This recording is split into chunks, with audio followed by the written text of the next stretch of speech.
राधे राधे दोस्तों। राधे तू बड़े भागनी, कौन तपस्या की, तीनों लोक के तारनहार वो तेरे अधीन। दोस्तों, हमारी श्रीजू, हमारी लालू जी इतनी करुणामयी है कि एक बार श्री कृष्ण हमारी प्रार्थना को अनसुना कर सकते हैं, लेकिन राधा रानी कभी नहीं। लेकिन राधा रानी के बारे में एक बात बहुत ही ज़्यादा प्रचलित है कि राधा रानी एक काल्पनिक किरदार है, वास्तव में श्री राधा रानी थी ही नहीं। लेकिन इस बात का मानना हम सभी भक्तों के लिए असंभव है। दोस्तों, ईश्वर से जुड़ी हर शंकाओं का निवारण करने का अधिकार हर भक्त को है। अगर अर्जुन के मन में शंका उत्पन्न नहीं होती तो ना ही आज हमें भागवत गीता मिलती और ना ही भगवान श्री कृष्ण अपना विराट रूप दिखाते। इसीलिए आज के इस वीडियो में हम राधा रानी की उन तथ्यों पर बात करेंगे जिनके अनुसार राधा रानी काल्पनिक है, और इसके बाद राधा रानी की उन तथ्यों पर बात करेंगे जिनके अनुसार राधा रानी असली है। दोस्तों, एक और बात, इन सब में मेरा मत शामिल नहीं होगा, क्योंकि मेरे अनुसार राधा रानी ही सब कुछ है। वो प्रेम की देवी हैं, वो प्रेम का अस्तित्व है, और राधा रानी ही श्री कृष्ण की अलादनी शक्ति है। तो चलिए निष्पक्ष अध्ययन को शुरू करते हैं। दोस्तों, अगर आपने श्री राधे किशोरी चैनल को अभी तक सब्सक्राइब नहीं किया तो कर लीजिए और नोटिफिकेशन बेल भी ऑन कर लें, ताकि हमारी सारी वीडियो की नोटिफिकेशन सबसे पहले पहुंचे आप तक। दोस्तों, राधा रानी को काल्पनिक इसलिए कहा जाता है कि भगवान श्री कृष्ण के जीवन से जुड़े महत्वपूर्ण ग्रंथों जैसे कि महाभारत, विष्णु पुराण में राधा रानी का नाम मिलता नहीं है। वेदव्यास जैसे महान रचयिता श्री कृष्ण की अनंत संगनी राधा रानी का नाम लिखना भूल गए हों, ये बात संभव नहीं लगती। इन ग्रंथों में हमें श्री कृष्ण के अनंत संगनी के रूप में रुक्मणी का जिक्र मिलता है, जिन्हें माता लक्ष्मी का अवतार भी बताया जाता है, लेकिन राधा रानी का नाम इन ग्रंथों में नहीं मिलता। हालांकि भागवतम के 10वें अध्याय में, इस अध्याय में भगवान श्री कृष्ण की महारास लीला का वर्णन हो रहा है, और इसी अध्याय के एक श्लोक में अनाय राधितो का नाम आता है। अनाय राधितो यानी श्री कृष्ण की एक प्रिय गोपी जिनकी भक्ति सर्वश्रेष्ठ है, और इस नाम के बारे में कहा जाता है कि यही नाम आगे चल के राधे या राधा बन जाता है। और ऐसा भी कहा जाता है कि सुखदेव महाराज ने राधा रानी का नाम स्पष्ट रूप से न लेकर अनेक नामों से श्री जी का उच्चारण किया है, क्योंकि अगर सुखदेव महाराज राधा रानी का नाम बोलते, राधा नाम की महिमा और सुखदेव महाराज की राधा नाम के प्रति भक्ति से वे 6 मास की समाधि में चले जाते, और राजा परीक्षित के पास इतना समय था ही नहीं। दोस्तों, एक कथा के अनुसार राधा रानी सुखदेव महाराज की गुरु भी थी, तो राधा रानी ने गुरु दक्षिणा के रूप में सुखदेव महाराज से ये कहा कि श्रीमद् भागवतम में राधा रानी का नाम ना लिया जाए। हालांकि माइथोलॉजिस्ट इन बातों से सहमत नहीं है। श्रीमद् भागवत गीता में भी राधा रानी का नाम नहीं आता है। श्री कृष्ण को माधव कहकर पुकारा गया है। माधव अर्थात लक्ष्मी अवतार रुक्मणी के पति, और भगवान श्री कृष्ण वृंदावन में केवल 11 साल 6 महीने रहे थे, और जो गोपियाँ श्री कृष्ण से आयु में बहुत बड़ी थी उन्हें बालक के रूप में प्रेम करती थी। और इन सब के अलावा एक और बात हैरानी की ये है कि 13वीं सदी से पहले भारत में कहीं भी राधा कृष्ण का कोई मंदिर था ही नहीं। उन मंदिरों में भगवान श्री कृष्ण या तो अकेले खड़े थे या रुक्मणी या सत्यभामा के साथ। भक्ति आंदोलन 12वीं या 13वीं सदी में जब चरम सीमा पर था, तब पहली बार राधा रानी का नाम ब्रह्म वैवर्त पुराण में मिलता है। 13वीं सदी में जयदेव ने गीत गोविंदम की रचना की, जिसमें राधा रानी का उल्लेख श्री कृष्ण की प्रेमिका के रूप में मिलता है। इसके अलावा माइथोलॉजिस्ट के अनुसार उत्तर भारत में वैष्णव मत को फैलाने के लिए अनेक देवी देवताओं और अनेक ग्रंथों की रचना की गई, और उनके अनुसार राधा रानी उन्हीं में से एक थी। इसके अलावा माइथोलॉजिस्ट के अनुसार आने वाले कुछ दशकों में ब्रह्म वैवर्त पुराण में कुछ बदलाव किए गए, और उसमें श्री धामा के श्राप की कहानी जोड़ी गई। इस ग्रंथ को बाद में लिखा गया, इसलिए माइथोलॉजिस्ट इन कहानियों को सच नहीं मानते। और इसके अलावा जैसे और भी कई ग्रंथ जैसे कि राधा पुराण, देवी भागवत पुराण और स्कंद पुराण, इन ग्रंथों में राधा रानी का नाम आता तो है, लेकिन माइथोलॉजिस्ट के अनुसार ये ग्रंथ बाद में लिखे गए, इसलिए माइथोलॉजिस्ट इन ग्रंथों की घटनाओं को सत्य नहीं मानते, और सभी इस निष्कर्ष पर पहुंच जाते हैं कि राधा रानी काल्पनिक थी। वरना पुरातत्व वेताओं को 13वीं सदी से पहले कोई ना कोई ऐसा मंदिर जरूर मिलता जहाँ राधा रानी श्री कृष्ण के साथ होती। लेकिन राधा रानी के बारे में एक ऐसा ग्रंथ मिलता है जो माइथोलॉजिस्ट की कही गई सभी बातों पर हावी होकर राधा रानी को काल्पनिक नहीं बताता है। वो है गर्ग संगीता। दोस्तों, गर्ग मुनि श्री कृष्ण के समकालीन थे, और दोस्तों गर्ग मुनि ने ही श्री कृष्ण की जीवन की सारी लीलाओं को बहुत ही करीब से देखा था। इसलिए गर्ग मुनि किसी भी काल्पनिक किरदार को अपने ग्रंथ में नहीं लिख सकते। इसका अर्थ तो यही हुआ कि राधा रानी जरूर रही होंगी, और गर्ग मुनि ने उनका वर्णन जरूर किया है। लेकिन इतिहासकारों के अनुसार गर्ग संहिता की भी सबसे प्राचीन लिखित कृति प्राप्त हुई वो प्रथम शताब्दी ईस्वी की बताई जाती है। हालांकि ये तो इतिहासकारों की बात है, साक्ष्य और तथ्य की बात है। हालांकि भक्ति तो भगवान के किसी भी रूप की जा सकती है, वो काना तक पहुंची जाती है और श्री कृष्ण के शक्ति रूप को हम सभी भक्त पूज सकते हैं। इसमें विवाद का कोई प्रश्न ही नहीं है। और हम जैसे भक्तों ने राधा रानी के श्री चरणों को अपने हृदय में बसा लिया हो तो ऐसे विवाद अपने आप ही निरर्थक हो जाते हैं। इन पर ध्यान देने की हमें जरूरत ही नहीं है। श्री कृष्ण से पहले राधा राम लिया जाता है और श्री कृष्ण की आराधनीय शक्ति है देवी राधा।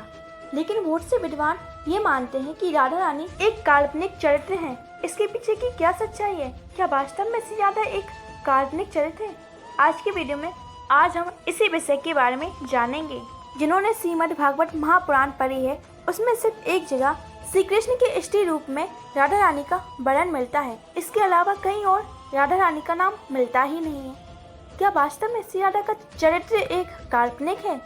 राधा रानी के बारे में श्रीमद् भगवद गीता और महाभारत में कुछ उल्लेख क्यों नहीं मिलता? ऐसे ही बहुत से प्रश्न लोगों के मन में आते रहते हैं। दोस्तों, इन सभी प्रश्नों के उत्तर आपको इस वीडियो में मिलेंगे। इस वीडियो को शुरू से आखिरी तक जरूर देखें। चलिए दोस्तों, इस वीडियो को शुरू करते हैं। दोस्तों, महर्षि गर्ग यादव वंश के कुलगुरु रहे हैं। उन्होंने ही भगवान श्री कृष्ण का और बलराम जी का नामकरण किया था। इतिहासकारों के अनुसार महर्षि गर्ग श्री कृष्ण के समकालीन थे। महर्षि गर्ग ने श्री कृष्ण की लीलाओं को बहुत ही पास से देखा था और उन्होंने गर्ग संहिता की रचना भी की, जिसमें भगवान श्री कृष्ण की लीलाओं का वर्णन मिलता है। दोस्तों श्री कृष्ण के साथ राधा रानी का चरित्र भी आता है जो सबका श्री राधा की ओर ध्यान आकर्षित करता है। और गर्ग संहिता में ही राधा रानी के रूप का और उनकी लीलाओं का वर्णन मिलता है। दोस्तों, श्रीमद् भागवत गीता में जो बात एक श्लोक में प्रयोग कर कही गई है तो गर्ग संहिता में इस कथा को संक्षेप में बताया गया है। अब मुनि गर्ग भगवान श्री कृष्ण के पुरोहित थे, तो वो राधा जैसे काल्पनिक चरित्र को कैसे बना सकते थे? इसका अर्थ तो यही हुआ कि श्री राधा श्री कृष्ण के साथ हमेशा थी। श्री कृष्ण के जीवन का अत्यंत महत्वपूर्ण चरित्र है देवी राधा, लेकिन वेदव्यास जी ने उनका वर्णन नहीं किया। श्री राधा के बारे में प्रमाण तो सिर्फ 2 ही ग्रंथों से मिलता है जो राधा रानी के अस्तित्व को स्वीकार करते हैं, ब्रह्म वैवर्त पुराण और कवि जयदेव द्वारा रचित गीत गोविंदम। इन दोनों में ही राधा रानी का विस्तार से चरित्र मिलता है। महाभारत, हरिवंश पुराण, श्रीमद् भागवत गीता और विष्णु पुराण में राधा रानी का चरित्र का वर्णन क्यों नहीं है, ये शोध का विषय हो सकता है, शोध जो असंभव सा है। लेकिन दोस्तों, महाभारत में जब द्रौपदी का चीरहरण होता है तब द्रौपदी भगवान श्री कृष्ण को गोपांगनाओं के स्वामी कहकर पुकारती है और महाभारत के सभा पर्व में भी राधा रानी को श्री जी कहकर पुकारा गया है। दोस्तों, इतिहासकारों के हिसाब से ऐसा कहा जाता है कि मुगल आक्रमणकारियों ने जब हमारे देश के नालंदा विश्वविद्यालय और तक्षशिला विश्वविद्यालय को आग की भेंट चढ़ाया तो उनमें बहुत सारे धार्मिक ग्रंथ के साथ साथ बहुत सारी ज्ञान की पुस्तकें भी नष्ट हो चुकी थी। दोस्तों, ऐसा भी हो सकता है कि उन ग्रंथों में श्री राधा कृष्ण से जुड़ी बातें लिखी गई हों और वे सभी ग्रंथ भी अग्नि में भस्म हो गए हों। दोस्तों, यादव वंश के कुलगुरु महर्षि गर्ग ने राधा कृष्ण की लीलाओं को अपनी आंखों से देखा और उनको अपने ग्रंथ में ओतप्रोत किया। दोस्तों, वे काल्पनिक नहीं थी, वे स्वयं माता लक्ष्मी का अवतार थी जिन्होंने संसार को प्रेम सिखाने के लिए अवतार लिया था। दोस्तों, राधा रानी को श्री कृष्ण की आराधनीय शक्ति भी कहा जाता है। कुछ बुद्धिजीवी होते हैं जो राधा रानी को काल्पनिक मानते हैं, उनके बारे में अफवाह फैलाते हैं और सबको बताते हैं कि श्री राधा काल्पनिक थी, लेकिन ऐसा नहीं है, क्योंकि श्रीमद् भागवत में भी राधा रानी का नाम भले ही सीधे तौर पर नहीं लिया गया हो, श्री राधा रानी को अनेक नामों से पुकारा गया है, जैसे श्री जी, रमा, गोपी, ये सभी राधा रानी के नाम ही है। दोस्तों, राधा रानी के भक्तों को इस बात से फर्क भी नहीं पड़ना चाहिए कि वो काल्पनिक हैं कि नहीं, क्योंकि हमने इतिहास में राधा रानी के ऐसे चमत्कार देखे हैं जो राधा रानी को सच बताते हैं। और दोस्तों, कलयुग में इसका जीवंत उदाहरण राधा रानी के महान भक्त प्रेमानंद महाराज जी, जिनकी दोनों किडनी फेल हैं, लेकिन राधा रानी की कृपा से आज वो जीवित हैं। हरे कृष्णा। दोस्तों, भगवान श्री कृष्ण के जितने नाम है उतने ही रूप है। ये किसी के लिए परम ब्रह्म है तो किसी के लिए नन्हे से माखन चोर, ये किसी के लिए प्रियतम है तो ये किसी के लिए सखा, तो किसी के लिए गुरु है तो किसी के लिए पति। दोस्तों, कुछ लोगों की संकीर्ण सोच के कारण भगवान श्री कृष्ण के प्रति गोपियों और राधा रानी का प्रेम को समझ नहीं पाते, वो उनको मायावादी समझते हैं या गलत तरीके से देखते हैं। दोस्तों, इन सभी वजहों के कारण कई बार तो भगवान श्री कृष्ण के जीवन से गोपियों और राधा रानी को हटा दिया जाता है। ये कहा जाता है कि श्री कृष्ण के जीवन में गोपियाँ और राधा रानी थी ही नहीं। और दोस्तों, इन सब का साक्ष्य सबसे प्रामाणिक ग्रंथ महाभारत को बताया जाता है। इन सभी बातों में कितनी सच्चाई है? क्या सच में महाभारत में नहीं है कोई गोपी और राधा? इन सभी प्रश्नों पर पूर्ण विराम लगाएंगे आज के इस वीडियो में। दोस्तों, सबसे पहले बात करते हैं श्री राधा और गोपियों पर लगने वाले इस आरोप की उनका महाभारत में कोई नाम नहीं है। तो ऐसा कहने वाले लोगों को फिर से महाभारत पढ़ लेनी चाहिए, क्योंकि महाभारत में ही द्रौपदी के वस्त्रहरण के दौरान जब द्रौपदी अपनी सारी उम्मीदें खो देती है, तब वह गोविंद को पुकारती है। द्रौपदी कहती है, हे गोविंद, हे द्वारकावासी श्री कृष्ण, हे गोपांगनाओं के प्राण वल्लभ केशव, कौरव मेरा अपमान कर रहे हैं, मेरा उद्धार कीजिए केशव।